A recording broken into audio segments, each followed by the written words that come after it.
Now, finally, it's been revealed and reported that two of the largest banks kicked Donald Trump and his money out following pressure from the Biden administration's banking regulators after the January 6th riots. So the New York Post reports that JP Morgan and Bank of America debanked President Trump.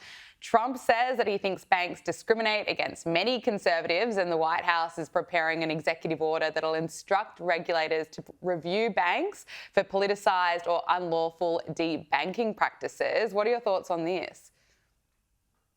So debanking has been one of the under the radar biggest issues facing America for at least 6, 7, 8 years, give or take. This has happened to a lot. I literally personally know people, many people actually, who have lost their bank accounts, their Venmo, PayPal, or they're just checking your credit card accounts due to their political beliefs. This has been happening actually for a very, very long time. It's really not that dissimilar to our issues here when it comes to big tech, when it comes to being deplatformed or censored or shadow banned there. It's a very similar dynamic happening when it comes to financial institutions. By the way, Gabriella, there's no logical reason why it necessarily has to stop just with banks. I mean, what about your local dentist, your local doctor? Are they going to stop serving you because you happen to be a Trump supporter there?